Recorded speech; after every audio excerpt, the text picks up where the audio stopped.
It was, I think, it took me about 45 minutes to finish that. So you better go through that. And about the first one too, the first question, I have already spoken in this very visit, in one of my earlier evenings with you. I explained the meaning in full. I wonder if you were here or not. Huh?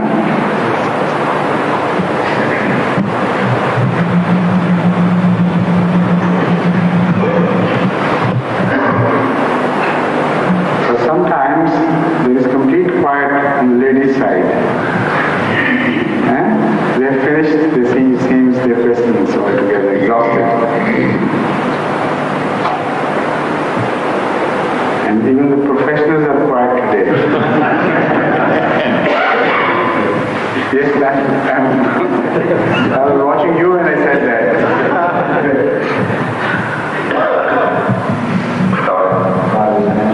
I've got a question too, but I don't know how to put it properly. I got a question, but I don't know how to put it properly in proper words. My question is that when we read the writing of the Prophet Muhammad, or I got the impression that up to the Brahimi Ahmadiyya, for the same outcome and the same view as other Muslims about Hazrat Isa that about his hierarchy. And the point which irritates me and which I got in mind is that even before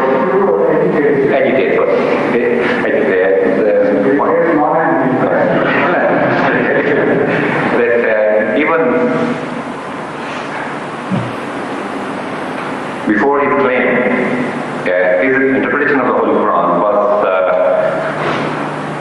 directed by Allah. Not this one, not this one. But after that difference is wrong then.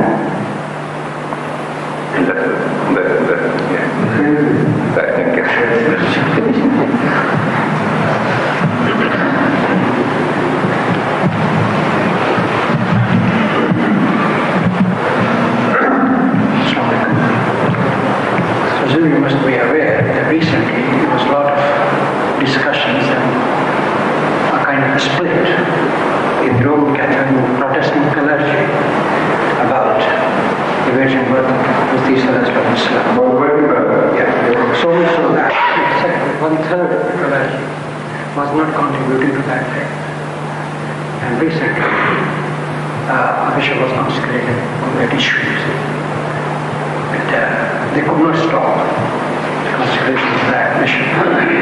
Now, I'm told and I believe that our Islam rationalizes everything, all aspects of life. Now, how can I rationalize that? Can you rationalize everything else? That's what I'm taught, that my Islam rationalizes everything. That my Islam rationalizes everything. And that my faith is based... What you have told to them, they don't tell me. That you generally claim when you meet and discuss things with your foreign with your friends, you claim that Islam is a rationalistic religion and it is a rationalistic explanation for everything. But on this issue, you can't find a good convincing explanation. Is that what you mean? And I have to believe it. Huh? And I have to believe it. You're supposed to believe it. Yes. I explain.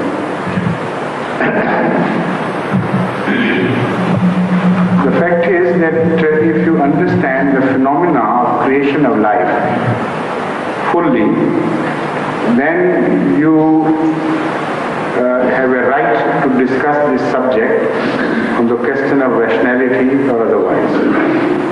But if you do not understand the phenomena of the production in life and its various behaviors, how can you speak on this subject? The best you can claim, or your opponent can claim, that we don't know. All they can say, and the strongest argument in their favor, so far that I have heard in this, that we have not come across any virgin birth in human race, so how could we believe that this was a case of a virgin birth? This is the best argument they can produce. But this argument is fallacious. Because how do you know there is not a virgin birth? Because whenever a case of virgin birth was claimed, everybody disbelieved.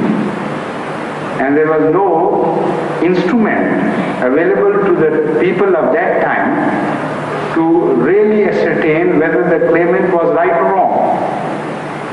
So the whole thing is fallacious. The very foundation of this concept that there cannot be a virgin birth is fallacious. Birth without the contact of without married life is so abundant that in America, as I told you earlier, 30% of children born every year are supposed to be illegitimate. Now, of those, there may be one or two, once in a blue moon, who would claim that it is a virgin birth, but nobody is going to believe. So the only one instance where Allah was a witness that this was a virgin birth, that is the instance of Jesus Christ's birth. So the best man can say is we are incapable of judging whether virgin birth has been taking place among the human relationships or it has not been taking place. Now the evidence is coming forward from two directions, which tends us to believe that the possibility of virgin birth is not at all unscientific. As far as the reality goes, I have explained the situation. We have no knowledge. As far as the possibility goes, nobody can obviate this possibility by saying that it is impossible scientifically, because we have investigated the whole phenomena of reproduction of life in every animal species or order, and we have come to know that there is no single instance of such a case. First of all, that would be a very tall claim if a scientist makes it. The best a scientist can say is that so far we have not come across any such instance. But that is what they do not say. But I'll come to this later. The second is the possibility of any modern incident having been investigated. That has also to be explored. If in the modern age, when scientists were better equipped to investigate such cases, if any claim was really scientifically investigated or not investigated, and what was the result? These are the two fields in which the answer to this question lies. As far as the first is concerned, there are hermaphrodites, those types of animals who have dual characters, and even in human beings, one thing is positively observed, that sometimes the sex of a person is changed. What is that phenomenon?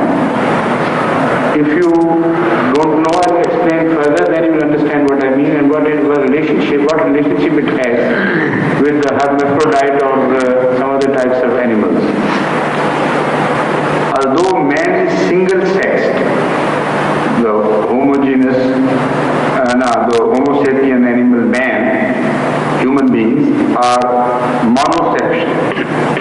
They have single sexes. They don't have double sexes. But occasionally,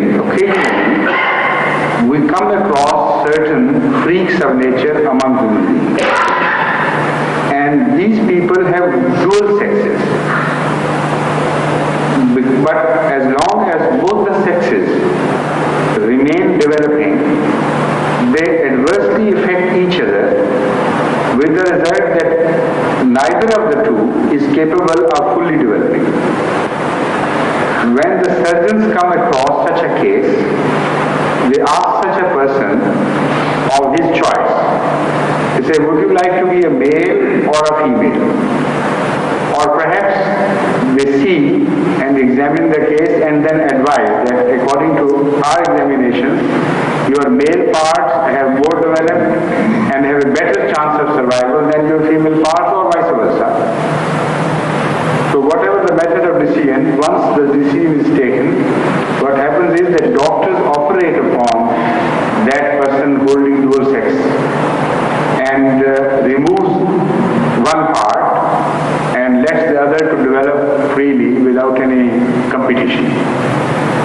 This is what is meant by changing of sex. Otherwise doctors cannot change sex. It's impossible.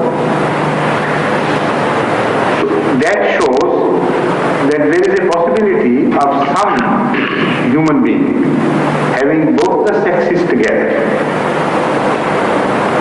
Now, to imagine a possibility of both the sexes developing cannot be excluded altogether. Because in animal species we have seen such animals, and it is in fact an inheritance from the animal life. Occasionally we observe this. So scientifically, to say that it is impossible is totally wrong. No sane scientist can say it is impossible. Now I'll refer to a case in the modern history which was quoted by a Indonesian paper, and it quoted originally South American paper. I don't remember, Sayyid Abdul, he would know because he was the person who got it from the Indonesian and had it published in Ansarullah. Where is Sayyid Abdul? And you ask him when he comes. I first read it in Ansarullah long ago. Ansarullah, that is the organ of the religion Ansarullah, it published in the translation of an article. It was published in the first instance in some paper, some journal of South America, and then it was taken from there by some Indonesian and introduced there in Indonesian, it's rendering of Indonesian, I mean. And then it was translated into Urdu. That is a very interesting article, and I told someone to further investigate. I wonder whether it will help or not. But Masood Jeremy sir is here?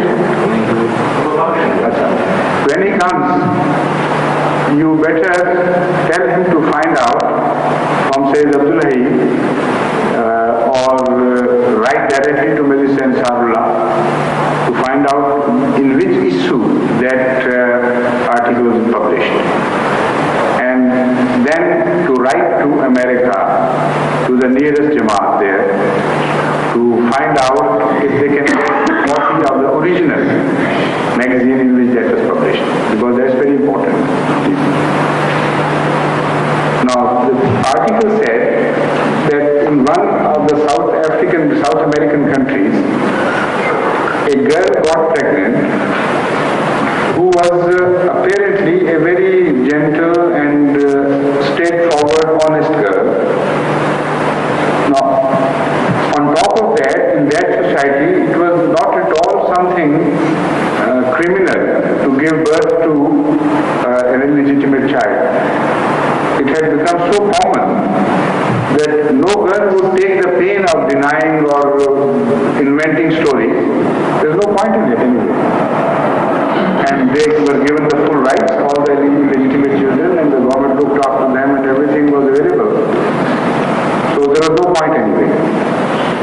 That girl told her mother that I got pregnant, but I'm surprised no man has ever touched me.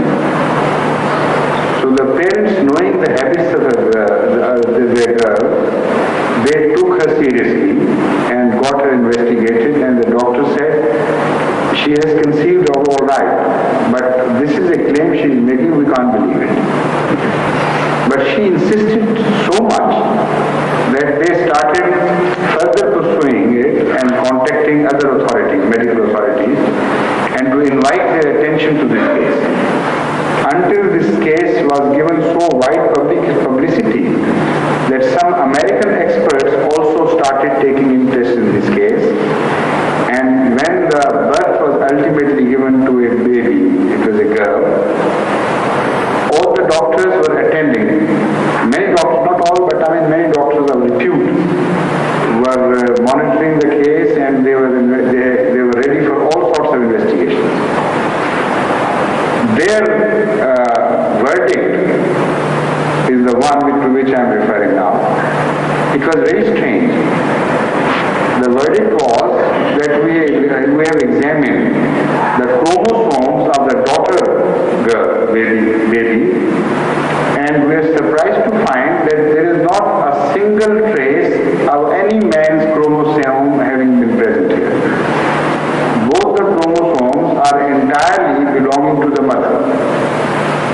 They belong to the mother, and there is no other chromosome having been planted from outside. That is, if it was a joint effort of man and girl, then half of the chromosomes, the threads which bear characters in genes, etc., those threads, at least half of those threads, exactly half of those threads, should have belonged to the man. And they analyzed those threads which are found, and they are called chromosomes. And also analyzed the mother's threads and found out that they were exactly the same. So in that case at least, there is one evidence of a virgin birth. So everything considered, the whole question boils down to this, that man has never had an opportunity or means or capability to investigate all such cases where virgin births were claimed. And because man has been incapable, and also because if it had happened, it would have been a very rare phenomenon. So all that we can say is this, that we do not know. You can be agnostic, but you still cannot deny the fact that the Holy Quran has said something which is against logic or against scientific evidence. And further, if you investigate, I am summing it up, then you will find that the possibilities of virgin birth are very positive, and you cannot rule them out. Even today, maybe some poor girls are suffering, and maybe they are innocent.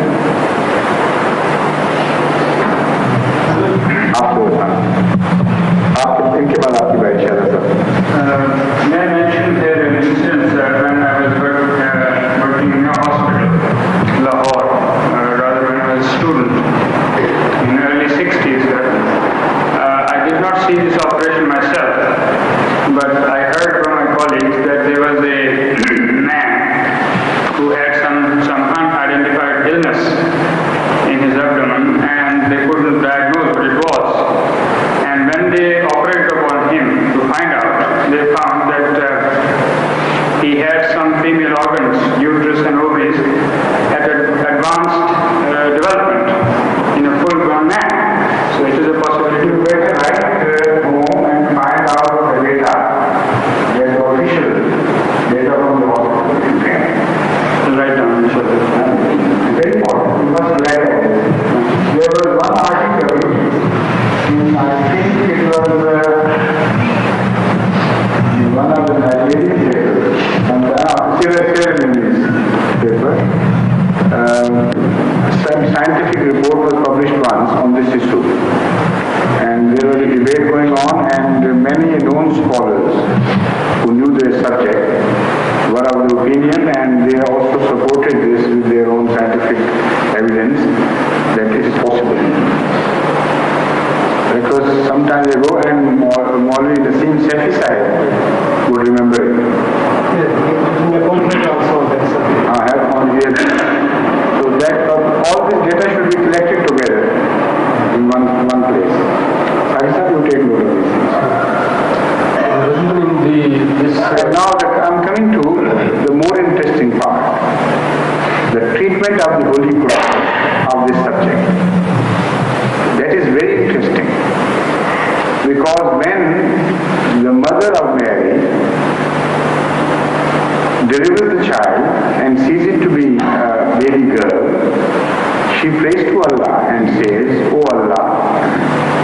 had prayed for a son, and I have given birth to a baby girl, a daughter.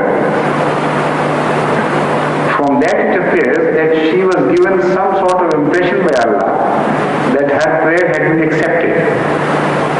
So she was a very humble lady and a very pious lady. She didn't say that you had promised, you had accepted my prayer. All she says is that I had prayed, and I am very much surprised that despite that prayer, it is the baby girl, not a boy, which is born to me. And Allah says, Allah knows better what she has given birth to. Now why this Allah knows better what she has given birth to? If she was a simple daughter, there was no question of saying this. That is a very interesting deviation from the normal course, and that's not all. Then Allah says that when Mary conceived, before this an angel appeared to her in the form of a very attractive human being, and he was extremely charming, Basharan Sabiya, so well balanced and so well poised in everything that he was extremely beautiful and attractive. Now why should have Allah sent an angel to a virgin in such appearance, and why should he have mentioned this in the Holy Quran? And the first impression given to Mary was that he had come to physically assault her, or with some intention of volition, if not through assault.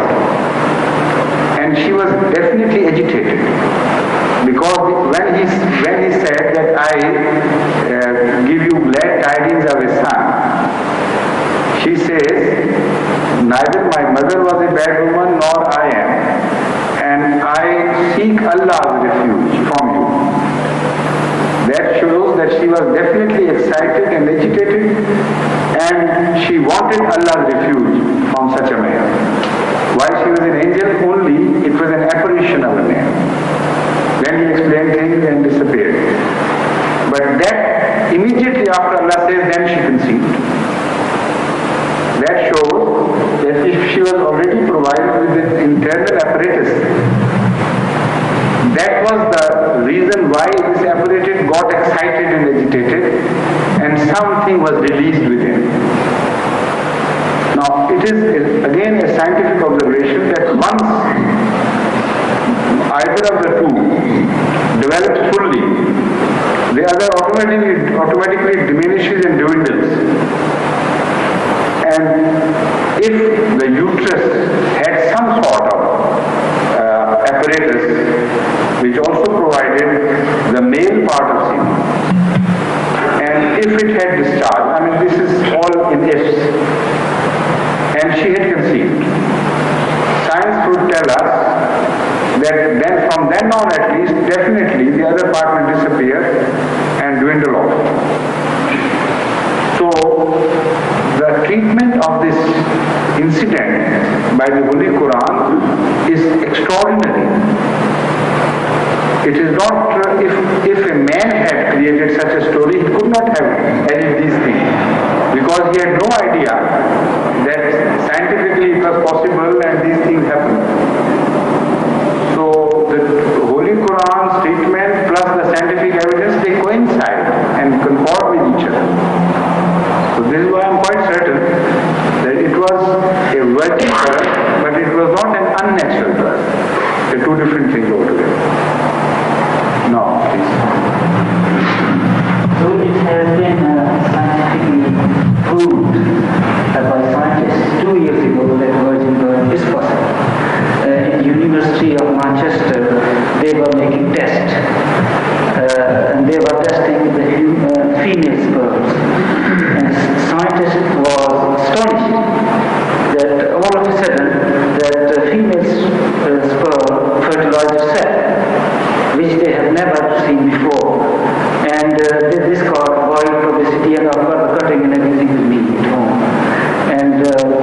this. But there has to be investigated. All the things which are given right to investigate has to be further investigated. So many times the false solution is given, and when you investigate, the story is different from what is explained.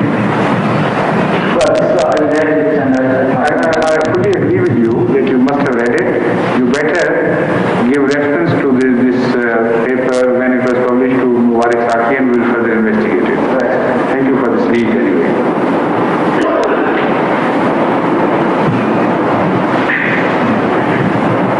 Yes, please.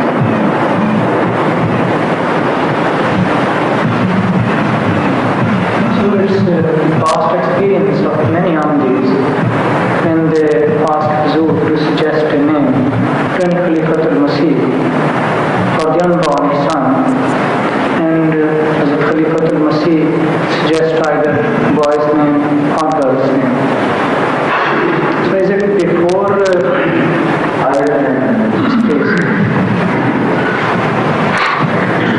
In my case, I know how other Khalifatul Masih Salih did it, I don't know. But in my case, I generally give two names. And occasionally, if somebody is very desirous of either girl or a boy, by way of good omen and wish to Allah, sometimes I give one name. Because it is not a prayer that Allah, I am giving her one name, so you please also give her that particular sex. But in that case, most often, that works.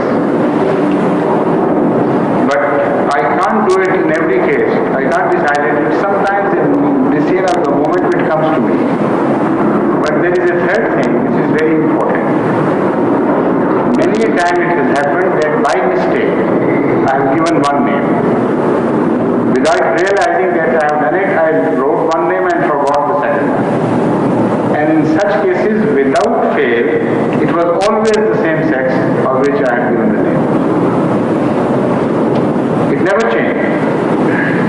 Once, for example, in Germany, last year, there a non-Ahmadi boy came to me and told me that he wanted to have, he was expecting a child. So I gave him the boy's name and forgot to give him the girl's name. And after that I realized why he was still there. So I knew it had come, so I let it be. Now when the time of delivery came, this non-Ahmadi boy started betting with his non-Ahmadi friends that you see there is going to be a boy because it was named beforehand and it was a boy. So this sort of experience has repeated so many times that you can't call it a coincidence. But when I do it, occasionally I have done it consciously by way of expressing a wish or a prayer. And sometimes I write to them that this is only a wish, don't take it differently. But in those cases too, more often than not, it is the same sex. But then you can't decide positively. The Ahmadis should not start taking a stance.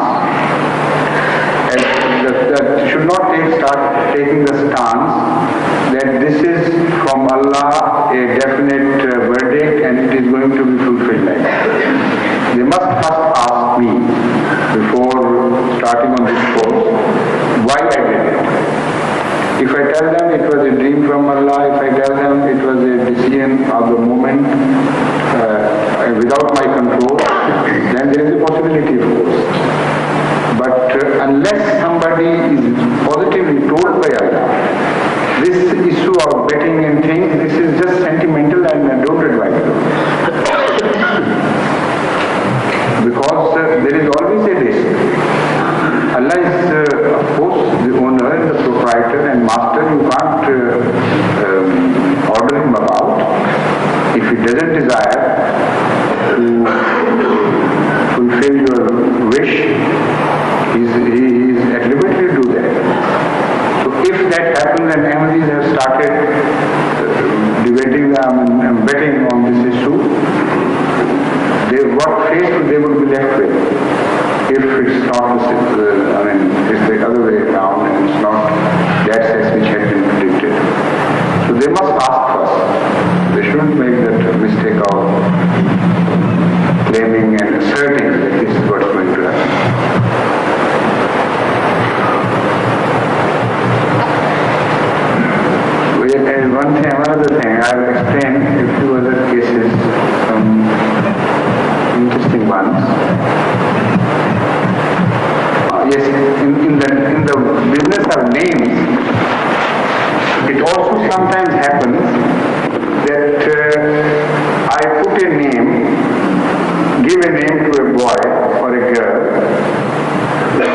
not just an accidental decease.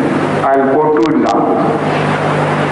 One belongs to here, the case belongs to England. Somebody wrote to me to give a name to his boy. The boy was born, of course. His name was Walid Bhatti. So instead of giving the name Khalid bin Walid, I was about to do that when I suddenly, I don't know why I said Tahir bin Walid and wrote it. Now naturally Khalid bin Walid comes to mind. But on that decision I remember I was on the verge of giving that name and then my mind shifted to Tariq and I sent him the letter that named him Tariq bin Walid. And his most surprised letter came later on and said that 6 months before this I had dreamed that Allah had given me a son and when I asked you for name you say it is Tariq bin Walid. And I'm surprised. I said why it should be Khalid bin Walid? Why Tariq bin Walid? And here it is. I'm surprised how it happened. So once here I read the original letter, all the original letters entirely. In Rabba, there was a gist prepared. And I first read the gist.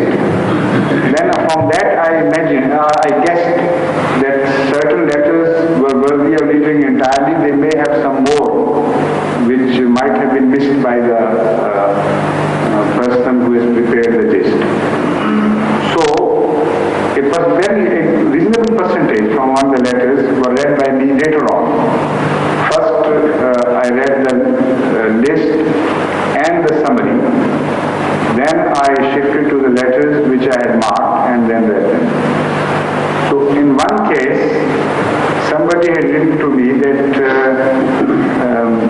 a boy was born to her daughter, or perhaps son, I don't remember. And she wants me to give a name. Now that was in the summary, nothing more. So that time I gave him a name which I had never given to anyone else before. That was the first time that name was given. And then I turned to the original letter and read it, and that part had been missed by the person who had prepared the summary. And that was most surprising. The woman had written that it is up to you to give any name, but in a dream I had seen these two names. So please, I should prefer it to be one of the two. And that was one of the two. It was not an ordinary name. The combination was extraordinary, as I have told you. I told the private secretary to check the list, and he told me later on, after checking the list, that never before had this name had been given to anybody. Look, what was the name of that? I don't remember, otherwise I could have told you. You can write to Mangla Sahib and find out, because that was a very interesting case. After that perhaps I have been giving, but never before that. So that shows that that deviation and that thought that was not couldn't be accidental, it's impossible. There are all the cases I should have given that name to that mother who had seen in the dream that this was the name. So these things have repeated so often that for Ahmadis to believe in God is not to believe in a myth or a theory. It is such a living God that it exists with you, along with you. You are not certain, he is certain. Yes, please.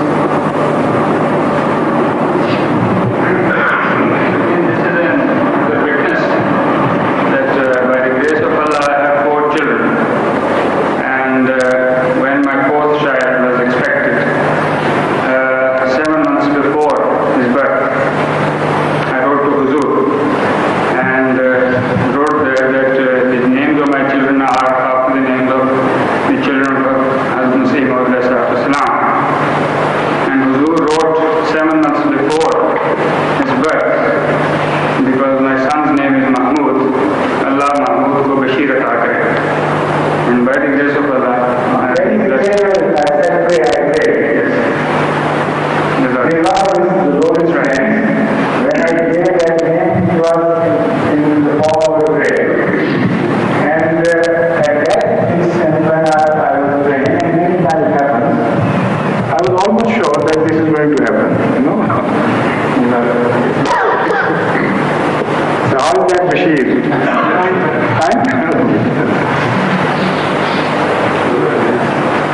Yes, please. Mansoor Saab. Is the knowledge of palmistry is contradictory to Islam or not? It depends on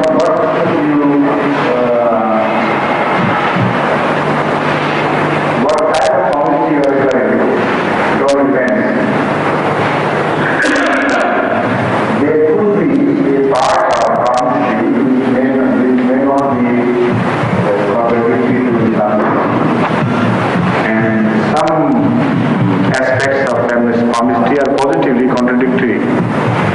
So I wonder what you have in mind. Nothing particular this way. I'll explain.